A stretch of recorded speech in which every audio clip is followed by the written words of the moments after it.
तर बघा फोन 2 दिवस झाले कंप्लीट फोन बंद होता. तर आता फोन रिपेअर करून आणलाय, त्याच्यामुळे व्हिडिओ आले नाही तर कुठलं काहीच नाही. मैत्रिणींनो, ज्यांनी वाट बघायची त्यांनी बघितली असं माहिती आहे मला. माझ्या मैत्रिणी भरपूर झाल्यात यूट्यूबला. तर आत्ता फोन ह्या का रिपेअर करून आणलाय. ह्याला लागले 1100 रुपये. लागले तर लागले 2 दिवस. आणि ह्याचा एकतर बंद झाल्याचा फायदा बी झालाय आणि नुकसान बी झालंय. दोन्ही मी सांगते. नुकसान काय झालं तर व्हिडिओ गेले नाही तर यूट्यूबला माझे, आणि फायदा काय झाला तर घरातलं पूर्ण काम झालं माझं. हे माझा फायदा झालाय, नुकसान झालंय, फायदा झालाय, दोन्ही बी झालंय मैत्रिणींनो. पण नव्हता मोबाईल विना आपण कसं राहू शकतो हे मी 2 दिवस म्हणजे की आपण जगून बघितलं की काय होतं, काहीच होत नाहीये. पण एक आपण यूट्यूबला व्हिडिओ टाकतो तेवढंच माझं त्याच्यासाठी थोडंसं हे वाईट वाटलं. पण जे फोन बघणं आताच्या ह्या पिढीला फोन बघायचे असते तर फोनशिवाय राहू शकत नाही. तर राहू शकतो मैत्रिणींनो, आपण फोन व्यतिरिक्त सुद्धा आपण राहू शकतो. 2 दिवस मी राहिले, काहीच फरक पडत नाहीये. आपल्या मनावर जर कंट्रोल असेल ना तर काहीही फरक पडत नाही, लक्षात ठेवा. त्याच्यानं फोन विना सुद्धा जगून बघायचं. मी 2 दिवस बघितलं, फायदा नुकसान दोन्ही बी झालंय. तर असा आपला आता फोन व्यवस्थित असा नीट झालेला आहे. काय झालं की बरेच दिवस झालं मध्येच बंद पडत होता. आपण चला कसं तरी आपलं चालू होतं रुटीन. त्याच्यामुळे पण म्हणलं आता नको, फायनली आणलाच नीट करून, एकदम व्यवस्थित झालाय आता नव्यासारखा. आत्ताच घेऊन आले तर आले मला म्हणले की उद्या देणार आहेत. मी ती सुद्धा तयारी ठेवली होती बरं का. ती एक सांगते तुम्हाला की मला उद्या, मी असा विचार केला की आज फोन येणारच नाही असं ठरविल तर, कारण आपली मानसिकता बी पाहिजे असती. आपण जर वाट बघितली फोन यायला आपला नीट करून, आणि जर नाही आला तर वाईट वाटतंय. त्याच्यामुळे आधीच तयारी काय ठेवली की उद्या बी फोन येऊ शकतंय. आणि आल्या मला तसंच म्हणले आधी, तुझा फोन रिपेअर झाला नाही, उद्या होणार आहे. मी म्हणलं असू द्या, काही फरक पडत नाहीये. नंतर काढून दिलाय. तर आपला फोन झाला रिपेअर मैत्रिणींना. तर चला, तर हे आपल्या जयनं प्रोजेक्ट बनविलंय बघा. हे डस म्हणजे कचरा आहे ह्याच्यामध्ये, आणि हे जे आहे ना त्या कचऱ्याच्या गाड्या आहेत. हे घरीच तयार केलंय त्यानं खपटाला, आणि हे स्टिकर लावलेत आणून हे असे. तर बघा हे असं हे इथं बसून केलंय त्यानं बाहेर असं सगळं. आता वाजलेले आहेत रात्रीचे 10 सव्वा 10 झालेत. शाळेतून आल्यापासून बसला होता, 6 साडेसात 8 वाजल्यापासून बसलाय, तेवढा टाईम लागलाय. आणि हे कचऱ्याच्या हे टाकण्यासाठी त्यानं डस्टबिन पण आपल्या यूज अँड थ्रोचे ग्लास असतात ना पाण्याचे, त्याचे डस्टबिन केलेत. ते बघा त्या असे 3 बनवलेत. असं थोडं बाजूला ठेव. हां आता दाखव. असे वेगवेगळ्या, आणि सुका कचरा आणि ओला कचरा असं त्याचं हे आहे ना बाई. हे सुका कचरा आणि हे ओला कचरा ह्याच्यात, आणि हे सुका कचरा त्याच्यासाठी ह्या अशा डस्टबिन बनविल्यात त्यानं. आणि हे घरीच बनविलं आहे सगळं. हे जे आहे ना हे घरीच बनवलं आहे सगळं त्यानं. हे पाहू शकता बघा, मस्त असं इथं बसलं होतं करीत. तर कसा वाटला आपल्या जयचा प्रोजेक्ट तुम्हाला कमेंट करून नक्की सांगा. जयच्या मावशा. हाय हॅलो मैत्रिणींनो, कशा आहेत सर्वजणी? मजेत ना? आणि मजेतच राहायचं. तर चला, मी अलका मम्मेट्या चॅनलमध्ये सर्वांचं सर्वप्रथम स्वागत करते. सर्वांना श्री स्वामी समर्थ. तर तुम्ही म्हणत असाल ताई आज बाहेर, तर हो आज थोडंसं बाहेर म्हणलं थोडंसं ऊन आहे. सकाळून थोडीशी थंडी वाजली, तर म्हणलं थोडंसं उन्हाला थांबावं. आता तसं तर उन्हाला नाही, गरज नाही आहे थांबण्याची, कारण आता उन्हाळा चालू झाला आहे. तरी पण म्हणलं थोडंसं तुम्हाला, आज काय झालं मिशनच चालली नाही मैत्रिणींना.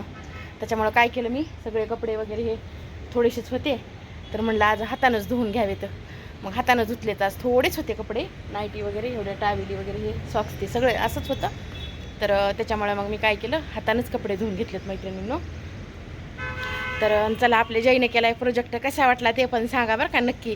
त्यानं घरी एकट्यानं बसून रात्री 11 वाजेपर्यंत सगळं घरच्या साहित्यापासून सगळं असं ते डस्टबिन वगैरे कचरा, आणि अगोदर जे केलं होतं का तर ते ह्याचं होतं बघा, असा कारखान्यामधून जे घाण पाणी बाहेर जात आहे ना, तर त्याच्यापासून आपल्याला काय म्हणजे हानिकारक आहे. तर तसं त्याने त्याच्यामध्ये म्हणजे ते बनविलता. पण त्यावेळेस माझा फोनच खराब झाला असल्यामुळे ते त्याने शाळेत नेऊन ठेवलं ते, आणि जे रात्री केलेलं होतं ते तेवढंच तुमच्यासोबत शेअर केलं आहे. बाकीचं त्यानं शाळेत नेऊन ठेवलं मैत्रिणीनं, त्याच्यामुळे ते काही तुम्हाला शेअर करू शकले नाही. जर ना जाणून त्याच्या शाळेमध्ये त्याच्या मॅडमनं जर व्हिडिओ वगैरे काढून जर पाठवला तर नक्कीच तुमच्यासोबत शेअर करेन. तर चला, आपल्या जयचा प्रोजेक्ट कसा वाटला मावशांना तर नक्की सांगा बघा मैत्रिणींनो. तर चला जाऊ, आता 11 वाजायले तर आजीकडे जावं लागेल. तर आपल्या त्वचेची काळजी घेत जा, विशेष म्हणजे आपण काय करतो, चेहऱ्याची काळजी तर घेतोच, पण आपण आपल्या पायांकडे लक्ष देत नाहीत मैत्रिणींनो. आणि जे बी आपलं शरीराचा जे भार आहे तर ते सगळे आपले पाय सांभाळतात. तर तरी पण आपण काय करतो, आपल्या पहिल्यांदा सगळ्यात अगोदर चेहऱ्याकडे लक्ष देतो. आणि चेहऱ्याची त्वचा स्किन ह्याच्यासाठी क्रीम वापरतो, पावडर वापरतो, वेगवेगळे घरी उपाय करतो, किंवा बाहेरचे मार्केटमध्ये जे आहे ते ते वापरतो. पण पायासाठी कधी विचार केला आहे का? नाही. तर मैत्रिणींनो, मी तुम्हाला सांगते, सगळ्यात अगोदर तुम्ही तुमच्या पायाची काळजी घ्या. कारण पाय जर व्यवस्थित असतील तरच म्हणजे आपण सुरक्षित राहू ना. नाहीतर तुमचे पायच समजा व्यवस्थित नाही आहेत, व्यवस्थित म्हणजे कसं, आपल्या टाचा उलणं, त्याच्यातून जर भेग, आता उन्हाळा यायला आहे, उन्हाळ्यामध्ये टाचाला खूप त्रास होतोय. कारण मला होत होता. कारण त्याच्यामुळे मी काय केले ते तुमच्यासोबत नक्की शेअर करते, किंवा मी कुठली क्रीम लावते ते सुद्धा सांगते तुम्हाला मैत्रिणींनो. आणि मी काय करते ते पण सांगते तुम्हाला. तर हे असं मी पूर्ण दिवस सकाळी आंघोळ केली का पूजा होईपर्यंत नाही, पण ज्यावेळेस आपली पूजा होती 10 वाजेपर्यंत 10:30पर्यंत सगळं ज्यावेळेस आवरतंय ना, तर त्यावेळेस मी व्यवस्थित पाय असे ब्रशनं घासून कुठली साबण किंवा थोडासा शॅम्पू काही लावा, पण एकदम स्वच्छ पाय करा. आणि त्याच्यानंतर हे पहा, मी ही क्रीम लावते. एक मिनिट तुम्हाला दाखवते जवळून. 1 नंबरमध्ये ह्याचा रिझल्ट आहे, एकदम छान आहे. अशी नारळ कोकोनटची आहे. तर 1 नंबरमध्ये असे मऊ असे पाय पडते. तर आणि मी आता घातले सॉक्स, तुम्हाला माझ्या मी टाचा दाखवेल, 1 मिनिट दाखवते मैत्रिणी. हे पहा, इतक्या क्लीन झालेल्या आहेत. इथपर्यंत पूर्ण इथपासून इथपर्यंत भेगा होत्या अशा. आपले पांघरायचं हे ब्लँकेट वगैरे ह्याच्यात अडकत होतं, इतकं म्हणजे इतक्या हार्ड झाल्या होत्या, आता एकदम सॉफ्ट अशा झाल्यात. एक भेग नाही राहिली बघा टाचांना, बघू शकतात. त्याच्यामुळे मी म्हणेल की मी असे सकाळी दिवसभर अख्खा दिवस सकाळपासून रात्री झोपेपर्यंत मी हे सॉक्स घालते मैत्रिणींना. आणि रात्री झोपताना मात्र मग अजून एकदा पाय धुवायचे, नंतर क्रीम वगैरे काहीच लावायचे नाही, नंतर सॉक्स पण घालत नाही मी. आणि पुन्हा आपलं रात्रीचं असं सोडून द्यायचं, रात्री सॉक्स वगैरे काहीच घालायचे नाही. तर दिवसभर आपण फिरतो, बाहेर जातो. मला तर खालीवर माझ्या 5-6 चक्रा होत्या आता. आणि नाही जरी बाहेर गेलो ना तुम्ही, तर घरातल्या घरात पण मी तर म्हणाल की घाला, बाहेर जातानाच घालावं असं काही नाही. आणि सॉक्सचा खूप मस्त फायदा आहे, आपण विचार करत नाहीत मैत्रिणींनो. पण आपल्याला सॉक्सचा, मला तर मी खूप छान, मी तर पुन्हा नंतर ना अगोदर काय केलं माहिती का, दीदीचे पिल्लूचे जुने होते, बघितलं घालून थोडे दिवस, तर म्हणलं काय येतं ह्याचा रिझल्ट बघावं, तर एकदम छान आला. तर मला आता नंबर 1 मध्ये असे ह्याच्या डीमार्टमधून सॉक्स आणलेत बघा. तर असे हे सॉक्स आहेत आपले. तर घाला, तुम्ही पण काळजी घेत जा, तसं राहत जाऊ नका मैत्रिणींनो. आपण आहोत तर आपली फॅमिली असते, ह्याच्या आधीही सांगितलेलं आहे. तर आपण जॉब करत नसलात, ज्या घरी असतात त्यांनी पण स्वतःची काळजी घ्या. तर चला मैत्रिणींनो, तर आपला रात्रीचा स्वयंपाक चालू आहे. इकडं दूध वतू जाऊ लागलं, बंद केलं. तर रात्रीच्या जेवणामध्ये आता मी आणि जय आम्ही दोघंच आहे. तर मला केली भाजी मेथीची. तर आता स्पेशल काही नाही, म्हणजे काय झालं माहिती आहे का, आता ऐकून आणलेली भाजी ही एवढीच राहिली होती, वेस्ट कशाला करायची. उद्या आहे गुरुवार, पुन्हा कवर ठेवावं ही भाजी, त्याच्यामुळे एवढीच अशी मोकळी करावी म्हणलं. कारण जयला पण आवडती अशी टोमॅटो मुगाची डाळ घातलेली, आणि 1 नंबरमध्ये होती ही भाजी ही.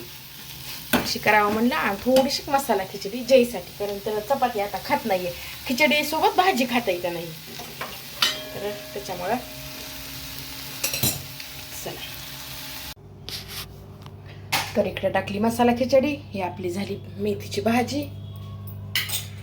आणि आता सकाळची 2 त्याच्या संग तर भाकरच चांगली लागती. पण आता काय झाले माहिती का, सकाळची कणिक आहे, 2 चपात्या घेतात, ती कणिक वेस्ट होईल, त्याच्यामुळे याच्या संग चपात्या टाकावं लागेल मला मजबुरीनं, नाहीतर भाकरच केली असती बघा मैत्रिणींनो मी. पण आता काय करणार, कणिक पण वेस्ट करता येत नाही, आणि उद्यापर्यंत कशी ठेवावी, त्याच्यामुळे आता. आणि हे का आमच्या आजीनं केली ही टमाटा, ह्याला टमाटा पचडी म्हणजे पचडीचा अर्थ आहे की खार. आपण जसं म्हणतात हे टमाट्याचा आचार, लोणचं, समजा लोणचं, तर लोणच्याला इथं पचडी म्हणते. तर कोणतं बी असो, लिंबाचं असलं तर लिंबाची पचडी, आंब्याचं असेल तर मँगो पचडी असं म्हणते. तर हे टमाट्याचे हे आता बघते खाऊन. मला तर एवढं काही विशेष नाही आवडलं, कारण आजीचं थोडंसं करण्यामध्ये ना थोडीशी चूक झाली आहे, कारण ह्याच्यात गुळच टाकला नाही आजीने, ह्याच्यात गूळ टाकावं लागते थोडंसं. तेल तर एवढंच असते समजा, तरी पण बघू आता. मी जर केलं का थोडासा गूळ घालून म्हणायले, विचार करायले, कारण गूळ घातल्याशिवाय ह्याला चव लागत नाही आहे. तर बघू, मी जर केली तर तुमच्यासोबत शेअर करेल मैत्रिणींनो. तर चला, आवरलं सगळं. एकच चपाती टाकली, कारण मी एकटीच आहे, मस्त अशी गरम, थोडीशी मोठी टाकली, 2 टाकण्यापेक्षा म्हटलं एकच टाकावी. तर एक चपाती केली अशी गरम गरम. आणि ही आपली मेथीची भाजी झाली एवढी. आता ही सुकी भाजी उद्या बी खाऊ शकतो तर आपण राहिली तरी, कारण एवढी सरणार नाही आहे. आणि हे आपला आहे मसाले भात. दाखवले 1 मिनिट, गरम गरम बघा असा छान. थोडाच केला आहे आज, कारण जैन मीच आहेत, मी थोडासाच खाईल, त्यानं खाईल. तर सगळं काम वगैरे सगळं आवरलं आहे. किचन बिचन सगळं क्लीन झालं आहे. ती पछडीची प्लेट राहिली एक, ती ठेवली आता. तर चला असू द्या मैत्रिणींनो, कसा वाटला आजचा व्हिडिओ? आवडला तर लाईक जरूर करा, कमेंट जरूर करा. तर चला मैत्रिणींनो, या व्हिडिओचा इथंच एंड करते. सर्वांना श्री स्वामी समर्थ.